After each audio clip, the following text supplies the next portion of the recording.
Good evening, I'm Jim Axelrod. For the third time in less than a month, the Islamic State of Iraq and Syria, the group of militants known as ISIS, has released a video purporting to show the execution of a Western hostage. This time it's a 44-year-old from Scotland by the name of David Haines, who was apparently brutally killed. He was a relief worker kidnapped in Syria last year as he delivered humanitarian aid. The video looks very much like the one showing two American journalists, James Foley and Steven Sotloff, being beheaded by an ISIS militant. Elizabeth Palmer joins us now in London. Good evening, Liz. Good evening, Jim. The video purporting to show that execution of David Haines was posted on social media today, and the executioner is apparently the same man who appeared in the two other execution videos you mentioned of the two Americans, and the method was the same: beheading. This British man has to pay the price. Haines, who was 44 years old, had previously appeared kneeling and dressed in an orange jumpsuit in one of those videos, the one that showed Steven Sotloff. His captors warned then that Haines would be the next to die. Haines was kidnapped by gunmen in March of 2013 when he was working for a French aid organization. He and an Italian colleague were abducted from their vehicle in northern Syria. The Italian was later released. On Friday, the Haines family broke their silence and made a public plea to his captors to get in touch with them directly.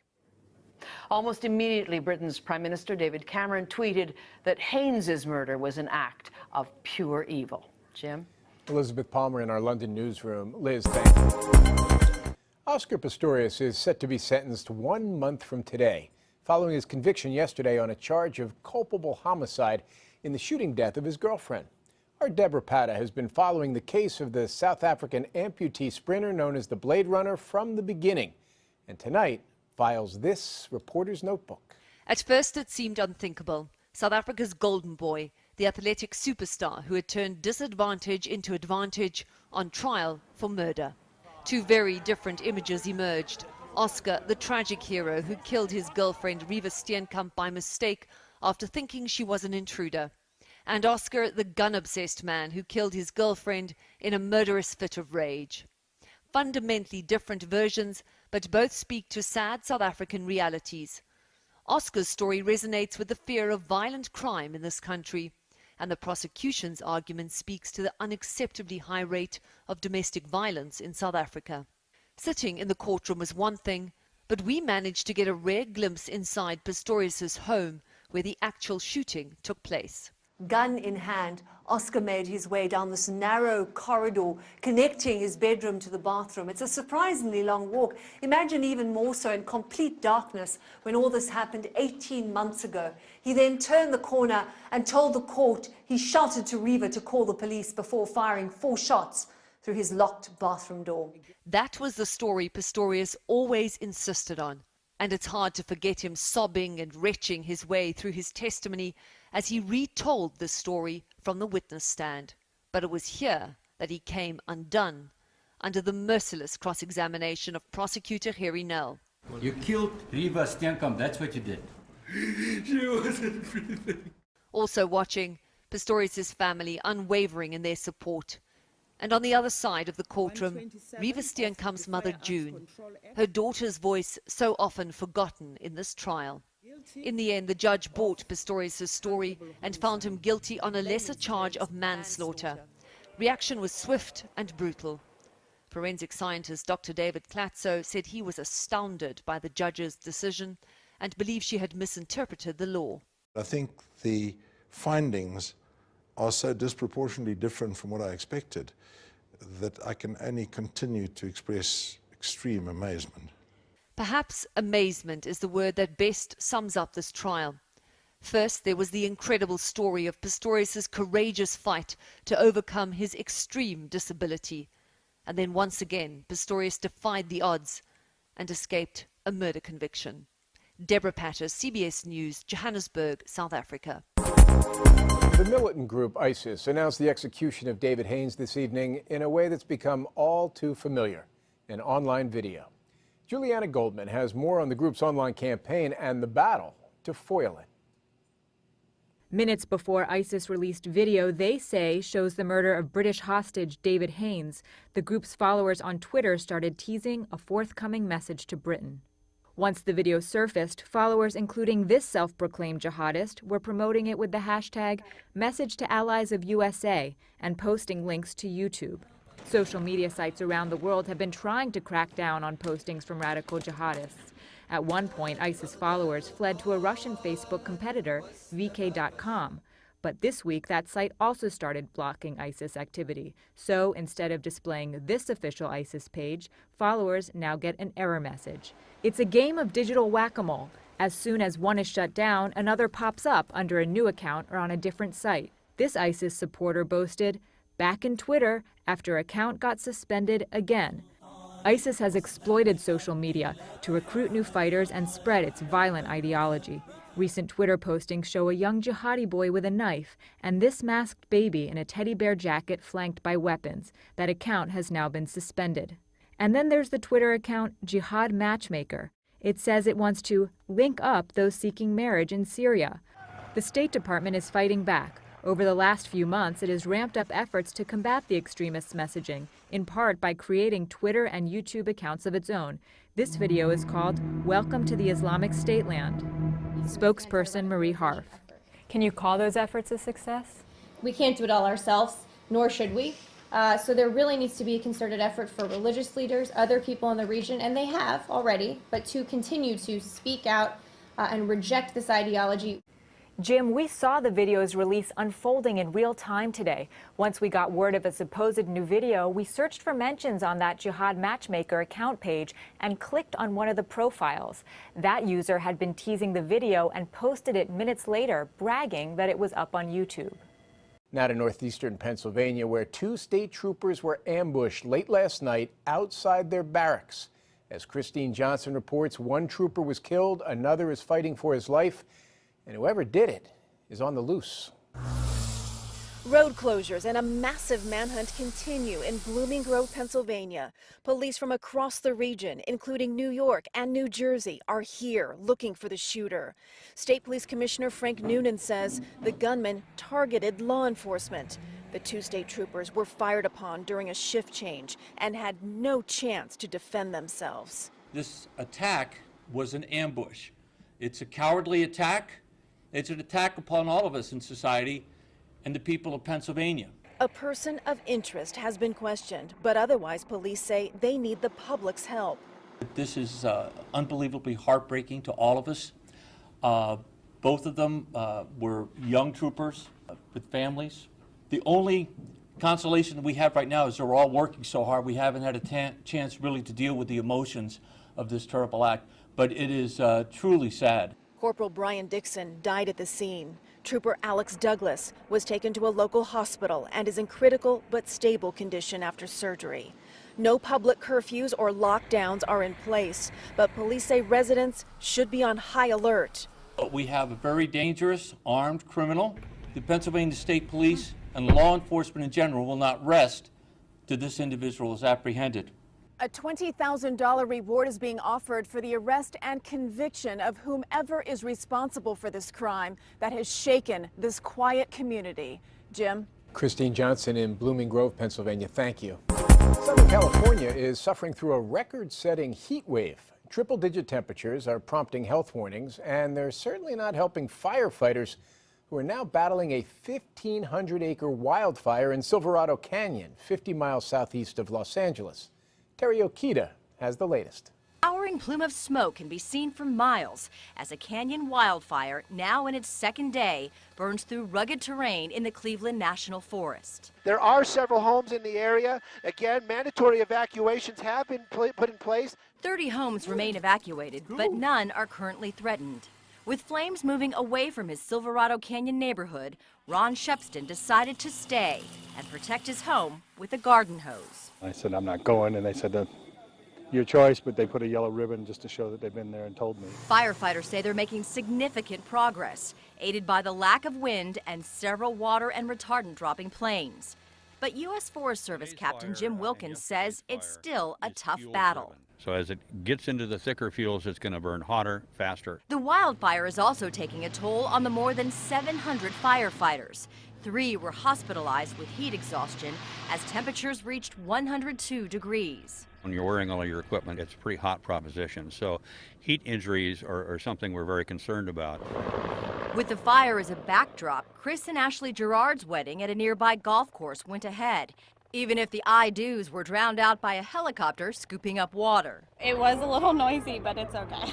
The firefight continued, and so did the ceremony. I'm not going to let it ruin my day. Actually, no, let me rephrase that. Not going to let it ruin her day. Our day. This shaky cell phone video captures 2 men raising their hands in the air just moments after 18-year-old Michael Brown was shot and killed by a police officer in Ferguson, Missouri. Their gesture, experts say, could bolster arguments that Brown was surrendering when he was shot multiple times by Officer Darren Wilson. The video, obtained by the Associated Press, shows 2 landscapers standing near the street where Brown was shot.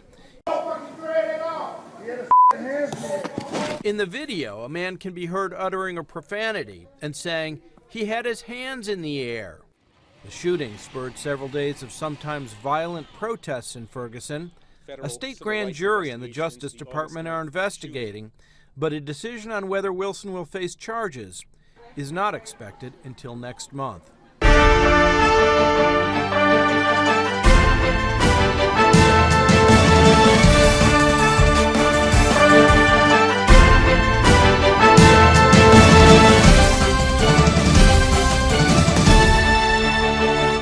Tensions are deepening between Russia and the West over Ukraine, with Moscow planning to appeal against the United States and the European Union to the World Trade Organization. The economy minister, Alexei Ulyukayev, says the latest round of Western sanctions have forced Moscow to make such a decision.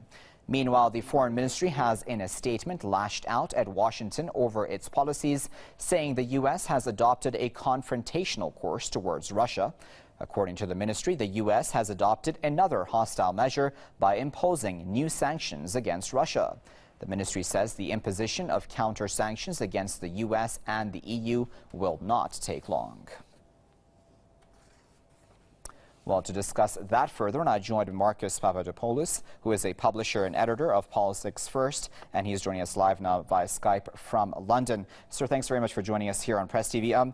What kind of a case do you think Russia has when it takes this these sanctions case to the WTO? Well, Russia has a very legitimate case. Russia played a very important role in bringing peace to eastern Ukraine. It brought the Ukrainian government and it brought the resistance movement in eastern Ukraine to the negotiating table.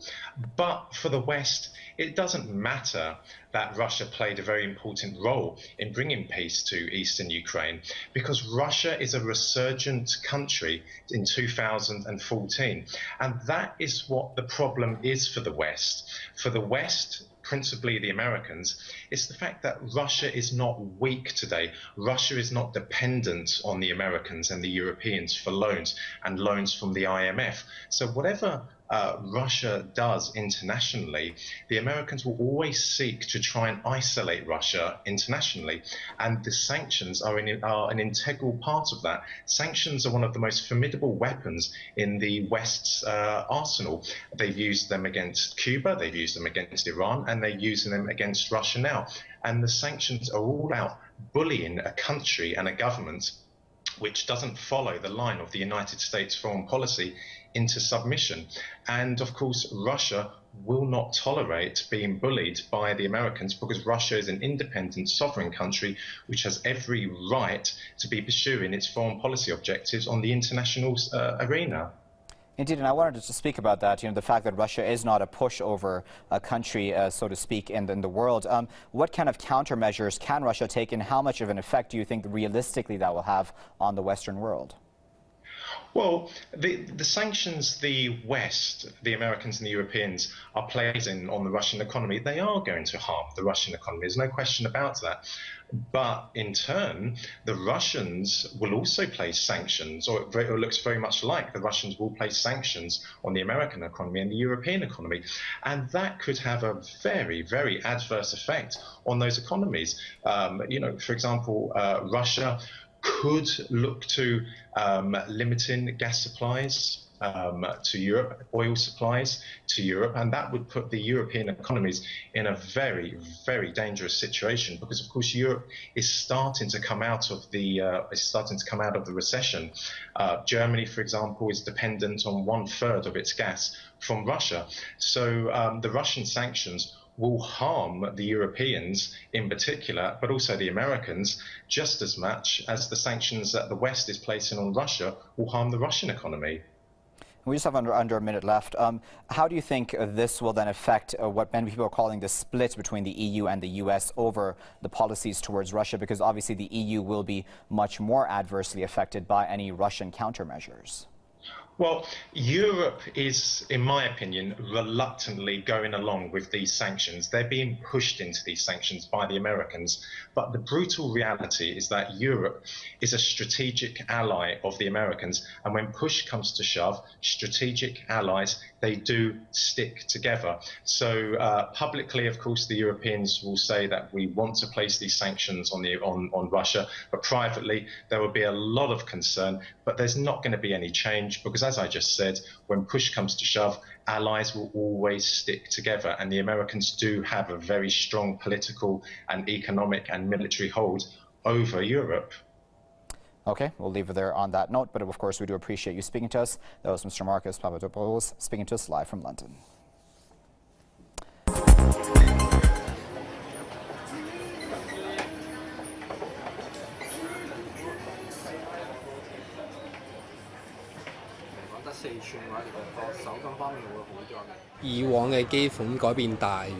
The new iPhones have more upgrades than the previous models, so the speculation price is expected to be much higher.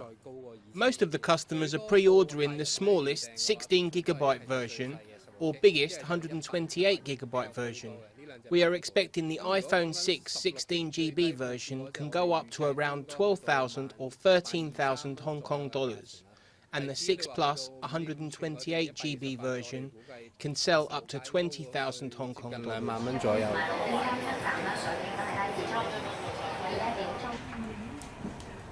The demand in mainland China is big, much more than the time of the iPhone 5S, because that was just an advanced version of the iPhone 5. We're seeing real changes with the new iPhones, which many people are excited about. Definitely there will be a lot of mainland Chinese buyers coming to Hong Kong to purchase. I received a single pre-order for 300 phones.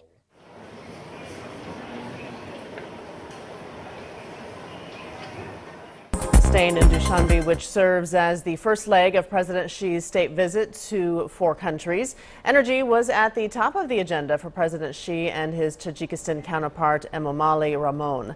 The two sides of states witnessed the start of the construction of the Tajikistan section of China's Central Asia gas pipeline. The 1,000-kilometer Line D will be the 4th gas pipeline connecting China and its Central Asia partners, with a delivery capacity of 30 billion cubic meters of natural gas a year once it's completed in 2016. The two presidents also attended a ceremony that marked the end of the first phase construction of a thermal plant, setting the stage for the second phase. Both Xi and Rahmon agreed to boost cooperation in other fields as well. The two sides adopted a 5-year development plan, which is expected to expand bilateral trade between the two nations to $3 billion. Well, a senior Scottish nationalist has warned BP that it could face punishment over voicing concern regarding the impact of breaking away from the UK. Former Scottish Nationalist Party deputy leader Jim Sillars has warned the British oil company BP that it should learn the meaning of nationalization.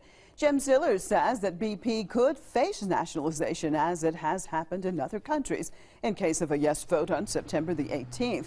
He says the upcoming referendum is about power, and that Scotland will use that power for a day of reckoning with BP and banks threatening to transfer their headquarters to Britain. Scottish nationalists have accused Britain of going ahead with a scare campaign ahead of the vote to dissuade people from voting for a split from the UK. Crossing over to London, joined by political analyst Mr. Chris Bambury. Thank you so much for being with us. Well, what about that, Mr. Bambury? Some very perhaps threatening words, at least I'm sure according to BP's perspective. Tell me, how do you see all of this? There seems to be what many are calling scare tactics on the ground right now in Scotland.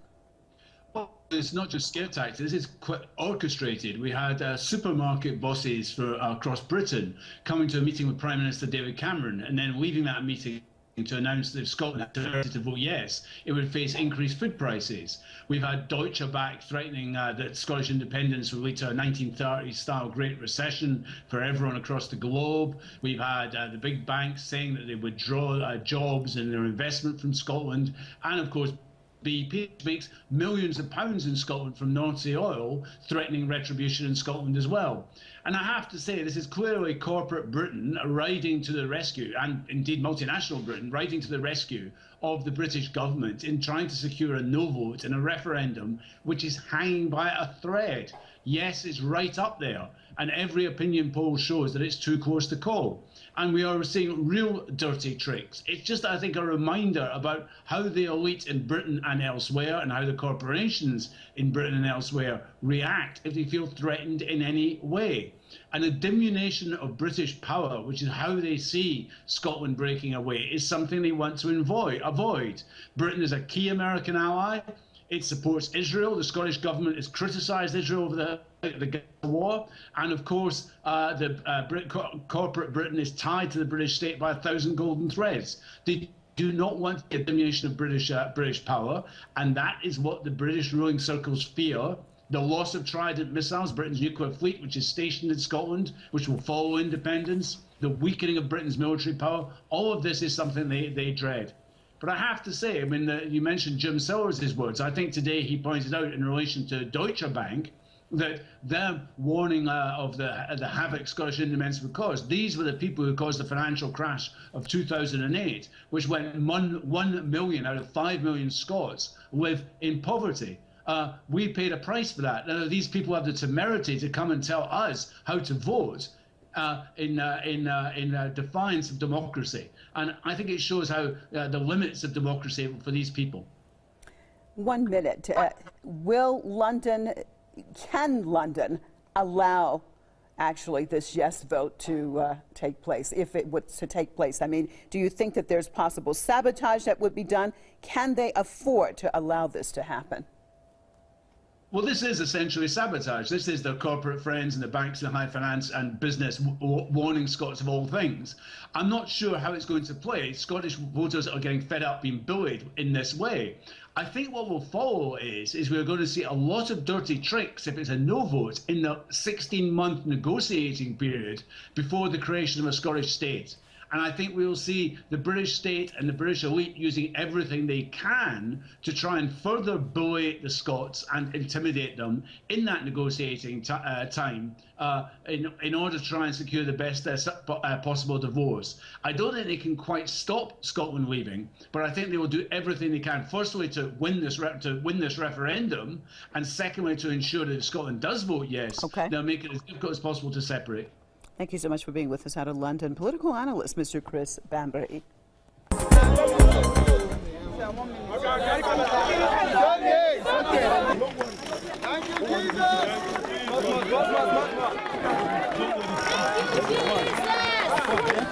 you, Jesus!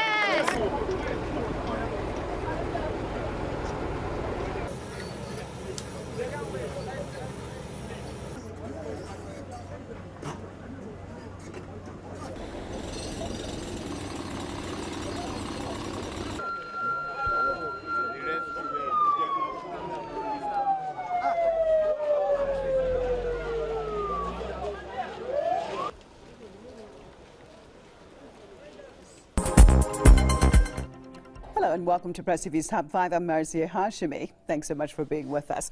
Well, the Secretary of Iran's Supreme National Security Council says Washington's efforts to form an international anti-ISIL coalition are suspicious and lack transparency. Ali Shamkhani says some countries which cooperate on forming the anti-ISIL coalition have backed the terrorist group. He accused Washington of pursuing unilateral policies and violating other countries' sovereignty under the pretext of fighting terrorism. He said the U.S. is trying to divert the world's attention from its pivotal role in supporting and equipping terrorist groups aimed at topping the legitimate government in Syria. The Iranian officials said the U.S. is trying to cover up these crises by pretending to deal with international issues. Let's cross over to Boston, Massachusetts, joined by author and political scientist, Mr. Kaveh Afrasiabi. Thank you so much for being with us. How do you see this overall? On the one hand, as Mr. Shamkhani has said, the U.S. is talking about building up this coalition against ISIL, but then the countries that he's talking to, many of them were actually involved in helping either to form or train or at least transport through their countries to Iraq and Syria. How do you see the overall situation with ISIL? Well, I completely agree with Mr. Shamkhani's stated reservations and suspicions about the United States motives, because there are also unconfirmed reports of the U.S.'s own complicity in training the ISIS terrorists in both Jordan and Turkey, and these have yet to be corroborated. I really think that the U.S.'s policy toward ISIS is increasingly like a bottle that is half empty rather than half full. It's a double-faced policy that on the one hand claims, you know, the old line of the U.S. intervention in the name of combating terrorism, but at the same time it is organically linked with the U.S.'s regime change approach towards Syria, because if you look closely at President Obama's speech on ISIS the other day, you know, there's reference to the Syrian rebels, and, you know, the U.S. wants to strike at the ISIS in Syria at a time and place of its own choosing. But Syria has a government, both Russia, Iran, and other governments have said that the U.S. needs UN authorization in order to intervene militarily in Syria, because the U.S. cannot use ISIS as a Trojan horse in order to go and arm the rebels that are fighting the Syrian government under the name of counterterrorism, and that's a violation of the UN Charter. How do you see it, Mr. Afrasiabi? You just talked about basically like the Trojan horse. There are some analysts that are saying that all of this is actually being set up to basically have Washington attempt one more time to bring down the Syrian government. How do you see it? Well, unfortunately, there's ample ground to think along those lines, because if you recall, the U.S., the Obama administration conveniently looked the other way when the ISIS terrorists poured into Iraq from Syria, and President Obama himself termed that as an internal matter, now that he is leading an international global coalition from ISIS. So this sudden turnabout could not have been unanticipated by Washington. We should give them more credit than that. And it seems to me that there's a possibility that, you know, in their own way, they created this monster in order to exploit it for their various purposes, one of which is to contest the Russian power with which Washington is at odds over Ukraine. Thank you so much for being with us, Mr. Kaveh Afrasiabi, author and political scientist out of Boston, Massachusetts. In Scotland, campaigning hits new heights, just days before a referendum on independence. Polls suggest it's a close race between those who want Scotland to be an independent country and others who say they want to remain a part of the United Kingdom. I'm a very proud and patriotic Scot, and I'll be voting no. I'm slightly undecided, but most likely a no vote. In Edinburgh, demonstrators carried the Union Jack in support of a no vote. Thousands who want to remain with the UK paraded through city streets, in a march dubbed Proud to be British. Yet a recent study found many ethnic minorities born in Scotland are more likely to identify as Scottish instead of British. I'm going to vote yes, and I don't feel British at all. I feel very, very sure of my identity, which is Mona Rai is half Scots, she's half Indian. Glasgow is the heartland of Scotland's Asian community, and support for independence there is strong, with campaigners distributing leaflets at a market on Saturday. About 4.3 million people have registered to vote in the referendum on Thursday. That's the largest electorate ever for a ballot in Scotland.